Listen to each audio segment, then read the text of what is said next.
8:35 de la mañana. Sí, están en Pauta de Análisis, una mañana fría de mayo, lunes 13 de mayo.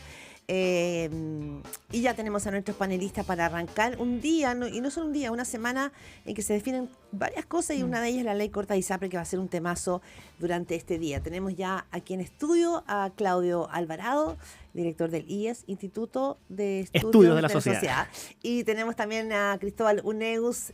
¿Cómo está, Cristóbal? Se cortó el pelito, está muy ordenadito. Lo estamos viendo ahí por el, sí, ¿cómo por están? el streaming. ¿Qué tal? ¿Cómo están? Bien, ¿y usted, cómo Muy están? buenos días. Muy bien también, muy Hola, bien. Claudio. Oye, partamos rápidamente porque tenemos varios temas, ¿cierto? Pero ¿cuál es el pronóstico que tienen así como para el partido? ¿Cuál es el pronóstico que tienen para hoy de aprueba la o no? ley corta? ¿Se aprueba o no se aprueba, Cristóbal?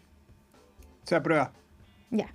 Se aprueba porque el gobierno se desplegó de una manera impresionante y no por convicción. Un poco lo que nos decía Carlos Así Cariola, como Carlos Cariola decía, no es por convicción, pero el tema de la responsabilidad es tema.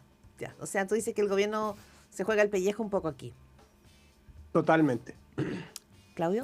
Coincido con Cristóbal en que se aprueba, digamos, tengo la misma impresión, y también en que esto tiene mucho que ver con el modo en que el gobierno se fue dando cuenta que, yo lo diría así, se fue encerrando ante la inacción y el paso del tiempo, y llegó a un estado tal en el que si esto hoy día no se aprueba, la principal mirada evidentemente va a estar en la moneda, y los costos son mucho al final para las personas. En fin, se ha comentado por diversos especialistas lo que pasaría si es que no se aprueba y una eventual caída del sistema, así que me parece que la moneda lo captó tarde, pero lo captó. Ya, o sea, ¿tú también crees, Claudio, Sí. que se va? Sí. Que se va. ¿Cristóbal? Sí, un punto adicional. Este problema no termina hoy, por eso No. también hay incentivos a aprobarlo. Así es. Empieza En casi ese hoy día. sentido, O empieza un claro, nuevo porque- capítulo. Exactamente, porque lo que va a pasar es que producto de la ley corta, ¿no es cierto?, las ISAPRE van a poder subir los precios. Eso va a hacer que gente de ISAPRE se vaya a FONASA, ¿no es cierto? Algunas ISAPRE ya no van a tener suficientes clientes como para poder existir, y entonces este problema se va de alguna manera acrecentando de acuerdo a lo que muchos en el oficialismo quieren, que todo esto termine en un sistema único de salud. Entonces, este no es el fin de esta discusión, de este problema de cómo conviven las ISAPRE con FONASA. De hecho, perdón, están así lo que dice Cristóbal en el sentido de que esto no se acaba, que parte de lo que hoy día se va a aprobar va de la mano de disposiciones transitorias y compromisos que mandatan a introducir nuevas leyes o modificaciones a proyectos de ley en materia de licencias médicas, en materia del mismo tema de la salud, del sistema de salud general, así que esto sigue. Bueno, y la verdad es que, como dice Cristóbal, hay quienes sostienen también que esta ley corta, de alguna manera, los más mal pensados, digamos, y también la gente de la misma industria, que con esta ley igual es una forma paulatina, no evidente, de hacer quebrar el sistema también, por lo que dice Cristóbal, porque si efectivamente nadie ha dicho cuánto van a subir los planes. Yo le pregunté ayer al superintendente de salud, Víctor Torres, ¿tienen algún cálculo de cuánto le podría subir a la gente sumando la prima extraordinaria, que efectivamente es una sola vez, no es más, y la actualización del ICSA con el efecto de no contención? Y no hay ningún cálculo porque depende de la ISAPRE, depende de esto, del otro. Pero si suben mucho los precios, efectivamente va a haber gente, primero, que no lo va a poder pagar. Hay gente que no va a querer pagarlos, que son los más sanos, los más jóvenes, que dicen, ¿para qué voy a...? Y claro, y se puede producir esta fuga extraordinaria. Eso es lo que ven algunos especialistas. Y si hay una fuga, esto entra en un círculo vicioso. Se va a encarecer aún más el sistema y va a terminar o quebrando o convirtiéndose en un sistema de seguros para los más ricos, digamos, impagable para el resto. Sí, quería preguntarle Y algo. Sí. Puedo agregar un punto más que va a hacer este sistema un poquito más complejo. Como producto de la negociación de esta ley, FONASA creó el MCC, ¿no es cierto?, la modalidad de seguro complementario. La gente que se va a FONASA, que venía a ISAPRE, puede contratar un seguro complementario que le permite ir a atenderse a clínicas. Pero ojo, que los que están en ISAPRE también tienen seguro complementario. Entonces, Así en el es. fondo, ahora la competencia viene en el seguro complementario. ISAPRE o FONASA ya no va a ser suficiente, y entramos a un nuevo ciclo de sistema de salud donde ya los 7% no es necesario, vas a necesitar algo más. Y ahí es donde yo creo que quizás la industria está apuntando. Sí, ahora probablemente aquí lo que viene, si se aprueba hoy, la mirada se va a trasladar a las ISAPRES. Las ISAPRES van a tener que hacer algunos gestos, van a tener que hacer algunos guiños. Y ahí la encuesta académica de ayer me llamaba la atención algunas de las cifras. Por ejemplo, que el 63% de los afiliados, según la Academ, prefiere que no le devuelvan el dinero, evitando la quiebra y manteniendo su plan de salud actual. versus un 23% que está porque le suban el plan de su ISAPRE, que le suban a un 10% para que éstas puedan pagar la deuda y evitar la quiebra. ¿Cómo ven ustedes? A mí me llama la atención porque si hemos hablado durante tanto tiempo que las ISAPRES tienen una mala fama o una mala percepción de la ciudadanía, que la ciudadanía ahora quiera incluso salvarla, que esté con una disposición de salvarla, ¿cómo lo leen? Lo que pasa es que, claro, a primera vista llama la atención, pero a mí me parece que si uno piensa las cosas que han pasado en Chile en los últimos 4 o 5 años, yo creo que hay al menos 2 antecedentes que ayudan a entender mejor esos números. El primero es que cuando se puso en discusión el sistema de salud tal como lo conocemos, uno de los factores que se debatió mucho en el marco de la Convención 1 de 2022 fue justamente que empezó a aflorar algo que a mí me parece que ya habían indicios, pero que se confirmó, y es que un amplio porcentaje de la población, partiendo por los afiliados de ISAPRE, que valora la existencia de complemento público-privado, no solo a nivel de prestadores, sino también de aseguradores. Y lo segundo es que estamos en un contexto de mucha incertidumbre en todo nivel. La inseguridad es como la tónica, uno lo mira desde el cambio climático hasta la situación de la delincuencia. O sea, la gente quiere certezas, quiere vivir tranquila. Y en ese marco, puesto a decidir entre que el sistema se derrumbe y no sé qué es lo que va a pasar, o que se mantenga tal como lo conozco, aunque tenga más costo, Prefiero parece que ayudar a pagar para que no se caiga. Efectivamente. Cristóbal, Luneus. Es que aquí yo tengo 2 análisis. Uno, desde el punto de vista, yo soy un usuario FONASA, yo me atiendo en hospitales, yo tengo un sistema. Si creo que puede colapsar el sistema ISAPRE y eso me va a afectar a mí, en cómo me atienden a mí, la rapidez, y eso va a empeorar, prefiero que no quiebremos. ¿No es cierto? Yo quiero mantener al menos la calidad del servicio o la atención que tengo hoy día. Y lo otro, desde el punto de vista de la ISAPRE, sin duda que no quiero que quiebren las ISAPRE porque si no me habría ido a FONASA yo. Entonces yo creo que depende también del punto de vista de dónde lo mire. Y lo curioso de la encuesta Academia es que no dice cuántos son los que contestan FONASA y cuántos son los que contestan ISAPRE. Claro, ¿cuánta gente de ISAPRE contesta eso y cuánta gente de FONASA? Dices tú, y sería interesante ver esa diferencia. Porque la gente de ISAPRE no solo es entendible, pero lo que plantea la Claudia es la mala fama que tienen, ¿cierto? Y con mucha razón a veces las ISAPRE, pero igual la gente quiere salvarla. Porque también la gente que está, por lo menos, una tesis es lo que dice Cristóbal acerca de la gente de FONASA que dice se nos van a venir toda esta gente y se va a empeorar mi atención, ¿cierto? Pero también la gente de ISAPRE, por muy enrabiada que esté con su misma ISAPRE, o por muy la sensación de que no me están cubriendo, no me pasó esto, qué sé yo, no me devolvieron esto. igual prefiere estar ahí. Igual tiene o por lo menos tiene el miedo de que si me voy a FONASA, me voy al sistema público, que no siempre es igual, porque la gente de FONASA también puede tener modalidad de libre elección y de hecho el 40% se atiende en el sistema privado, pero la sensación de eso, con esas listas de espera, con los 2 millones de personas esperando, con hospital público, prefiero esto que por lo menos lo conocí. Claudio, planteas algo que es bien interesante. Estamos en un momento de mucha incertidumbre, o sea, aquí las conversaciones no son sueltas. Hay una incertidumbre económica, hay una incertidumbre respecto al país, y en esa incertidumbre quizás como que la reacción humana es aferrarse a las pocas certezas que uno tiene y dice, bueno, no me muevan el tema de la salud, porque claro, no me muevan el tema de la salud, aunque me salga caro o no sé qué, pero no quiero exponerme. Quizás también acá opera un pensamiento como psicológico, digamos, de la opinión pública. O sea, vivimos en un contexto súper adverso. Yo al final del programa voy a pasar un aviso, ¿cierto?, sobre una revista que ya les pasé a Claudia y a Connie, y en esa revista Josefina Arauz dice, ojo, vivimos en un mundo adverso, esto no son los años 90, vivimos en un contexto en el que si uno mira la geopolítica, uno mira no solamente la delincuencia, la situación económica, como que no sabemos para dónde vamos, el cambio climático, un contexto de incertidumbre en todos los planos, y en eso cualquier incertidumbre adicional uno la va a tender a mirar con distancia. La gente, por decirlo así de modo muy coloquial y muy simple, quiere vivir tranquila, y en ese sentido un derrumbe del sistema de salud obviamente que va en sentido contrario. Yo creo que ese mecanismo sí opera, y ya conocimos algo de eso para la primera convención, y creo que eso vuelve una y otra vez a medida de que existe la percepción de que hay un riesgo de que las cosas se desplomen. Eso, pero desde el punto de vista político, yo creo que la entrevista que dio la ministra de Salud, Jimena Aguilera, la tercera del domingo, es muy relevante. Sí, y decidora. Y decidora. Y el título de ella es: el presidente no estaba dispuesto a asumir la responsabilidad de dejar caer a las aseguradoras privadas. Es muy clara.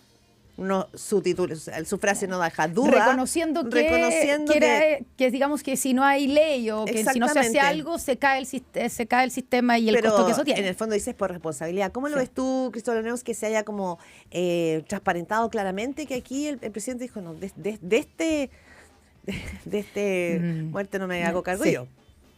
Pero no me queda claro, en la entrevista me llamó mucho la atención esa frase. ¿Si era por convicción o era por ser No, práctico? por ¿no? responsabilidad. Por Responsabilidad. una decisión Pero- pragmática.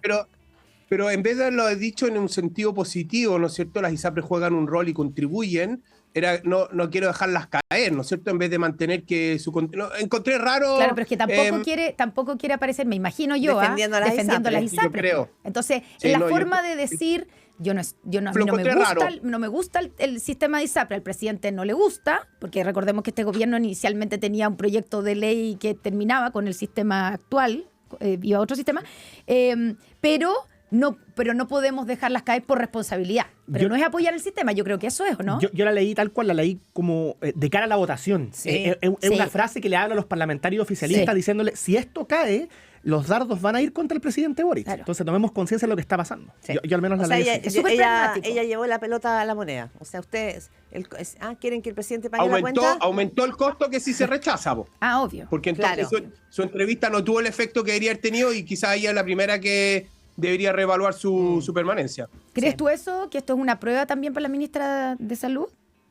Sí, de todas maneras, ella es la que ha llevado desde el punto de vista político las conversaciones. Está el superintendente que juega un rol, pero en términos políticos ella es la funcionaria de confianza del presidente. El ministro de Hacienda no ha participado y por lo tanto si el proyecto hoy día fracasa, error de ella con la SECPRES, que no contaron bien los votos. Ujú. Es decir, estoy pensando en la reforma tributaria cuando se cayó, ¿no es cierto? Pensaban que tenían los votos, por algún incidente de último minuto Sí. se perdió la votación. Oye, a propósito, bueno, de este ambiente, de este clima, de este congreso, de esta política, de este país. La entrevista de la ministra vocera del gobierno, Camila Vallejo, en el diario El País, en que un poco vuelve sobre un tema que ya había planteado ella, esto no es primera vez, pero que habla del obstruccionismo de la oposición, es decir, en este caso de Chile Vamos, de la derecha. Vuelve a poner sobre la escena si aquí hay un empate o una derecha que le está cobrando todavía la cuenta de por cómo ellos fueron oposición. Qué interesante el punto, porque ayer Tomás Bodanovich, el alcalde de Maipú y una figura bien prominente del Frente Amplio, aunque no está, probablemente se ha ido distanciando, él decía, sí, efectivamente, lo dijo así, ¿no? Efectivamente nosotros fuimos muy duros en la oposición al gobierno de Sebastián Piñera. Pero este tema, ¿por qué lo ven que siga estando vigente? ¿Se requiere que siga vigente? ¿Es esa la cuenta que deberíamos estar sacando ahora cuando ya han pasado 2 años de gobierno y quedan 2 más todavía? Claudio.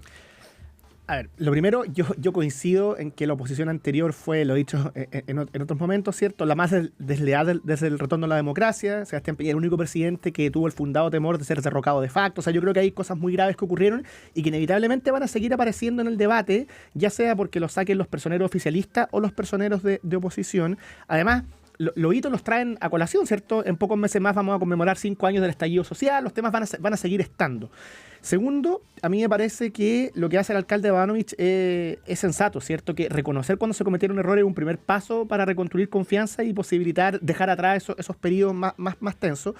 Y lo tercero es que a mí me parece que cuando se tilda la oposición actual de obstruccionista, se está en parte haciendo la pega de parte de la moneda, ¿cierto? Ellos tienen también que interpelar a su adversario, pero yo creo que dicho así, es una mala minuta, por decirlo de ese modo, porque primero va a venir inmediatamente la comparación con el periodo anterior, pero además porque hay hechos concretos. Están las 40 horas, están las leyes de seguridad que se aprueban con votos de la oposición y no con votos del Frente Amplio y el Partido Comunista. Está el segundo proceso constituyente que terminó muy mal, pero que se habilitó con votos de la derecha, que se peleó a su vez con los republicanos. O sea, yo creo que el obstruccionismo, aunque la oposición a veces se ha equivocado, yo en eso estoy de acuerdo, no es una etiqueta que le caiga bien dicha desde Camila Vallejo hacia la derecha, porque más bien sigue emporcando el debate y en cambio lo que hace Tomás Bodanovich me parece que es mucho más constructivo decir nos equivocamos, ojalá la derecha ahora no haga lo mismo. Creo que eso es más viable cara al futuro.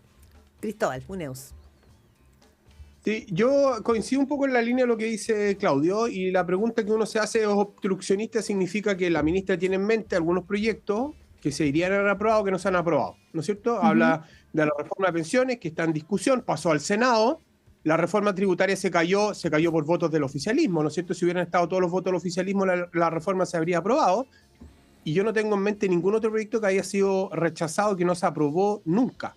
Entonces, sería bueno ponerle alguna métrica a qué es lo que ella entiende por obstruccionista. Sin duda, a todos nos hubiera gustado que la reforma de pensiones hubiera avanzado más rápido, Pero aquí hay el huevo y la gallina, ¿no es cierto? Aquí hay dos que se sientan a negociar. Hay dos para el tango. O sea, tú no estás de acuerdo con esta idea de que la oposición ha sido obstruccionista. No, yo creo que la oposición ha defendido sus puntos y por lo tanto en un gobierno que es minoría, ¿no es cierto?, tiene que acatar, que tiene que persuadir a la oposición para aprobar sus leyes. Pienso en todo lo que mencionaba Claudio, las 40 horas, el royalty minero, ¿no es cierto?, el salario mínimo, todas las leyes de seguridad, se va a aprobar la ley corta hoy día, ¿no es cierto? Entonces, ¿dónde está el obstruccionismo que dice la ministra?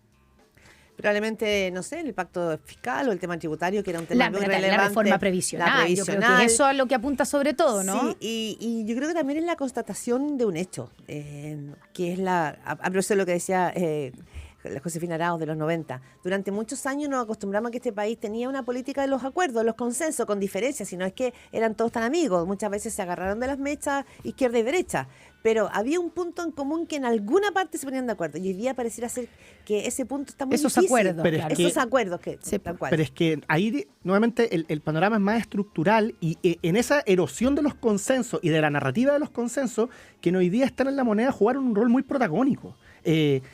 Piensa, o sea, por poner un ejemplo, cuando el gobierno de Ricardo Lagos estuvo a punto de caer, según algunos analistas, ¿quién lo salvó? Pablo Longueira como presidente de la UDI y líder de la oposición. ¿Cómo se comportó la oposición de la época contra Sebastián Piñera en el momento más complicado? De un modo muy distinto. Entonces tú dices que esto es como una especie de venganza por parte de la yo digo que está muy vivo todo, y que si la moneda quiere colaborar a que esto no siga creciendo, sino que se aminore, tiene que actuar en la narrativa y en el discurso de un modo más parecido a lo que hace el alcalde Bodanovich que lo que hace Camila Vallejo, porque si empieza a interpelar de ese modo, la réplica es muy fácil, incluso de parte de personeros del propio oficialismo.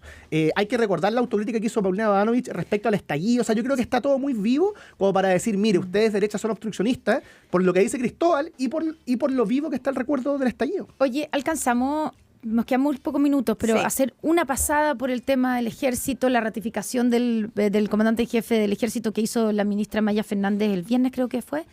En realidad no fue punto de prensa, porque ella salió a hacer una declaración y no admitió ninguna pregunta, una cosa bastante insólita del Ministerio de Defensa a esta altura, ¿no? Que no, sobre todo en un tema que requiere tanta opinión pública y tanta pregunta. Y hay tanta pregunta todavía en el aire. Todavía no sabemos de qué murió Franco Vargas, qué le pasó a los otros 45 conscriptos que supuestamente están hospitalizados por una infección. Hay uno que le cortaron la mano.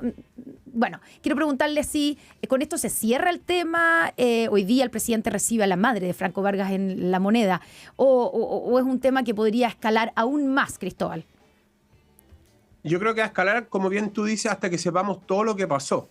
Y por la forma que ha reaccionado las Fuerzas Armadas, pero también el Ministerio de Defensa, esto se está complicando más de la cuenta. A mí me llama la atención, hay muchos ojos puestos en el comandante en jefe, pero ¿por qué la ministra se demoró 10 días en llamar al comandante en jefe? Oye, y se ha demorado tanto en hablar, ¿no? Y en hablar, todavía no habla. Claudio. Yo iba a hacer el mismo comentario que Cristóbal, que el general Iturralde me parece que, claro, está en el ojo del huracán, pero si uno ve lo que ha hecho, una vez que se demoró en aparecer, pero una vez que aparece, bueno, toma decisiones, hay gente que sale del ejército, y es verdad lo que dice Cristóbal, esto va a seguir escalando en la medida de que no sepamos todo, pero él ha tomado algún rol. En cambio la ministra de Defensa se vio mucho más pasiva, y hay que recordar que si uno mira hacia atrás, las tragedias anteriores de este tipo le repercutieron no solo a los miembros de las Fuerzas Armadas o del Ejército en este caso, sino que también al ministro de Defensa de la época, pienso en Antuco sobre todo. Sí. Entonces, claro, la comparación creo que deja en un mal pie a la ministra Fernández hasta ahora. Sí. Les robo 10 segundos para mi recomendación. Sí. Muy cortito. En el IES publicamos semestralmente una revista que se llama Punticomas, una revista político-cultural. Busca abordar los temas con profundidad, pero en un registro periodístico. Y este número 10 que lanzamos este jueves en el IES trata sobre las derechas. Una radiografía de las derechas actuales. Viene con entrevistas a Sofía Correa, a Cristian Seges, a un intelectual norteamericano que se llama Yuval Levin, artículo de Rodrigo Pérez de Arce, Josefina Arauz, en fin, mirando las tensiones, los desafíos y las perspectivas de las derechas en Chile. Aquí la Connie y la Claudia tienen su ejemplar. Ya lo abrí, le saqué el plástico. A mí también, me llega siempre. Así que muchas gracias por eso. Y dejamos a todos invitados a conocer la revista en el sitio web del IES, y muchas gracias por el tiempo para contar esta publicación. Por supuesto, Claudio. Si ¿A Cristóbal también le va a llegar? A Cristóbal también le va a llegar. Y a su casa también.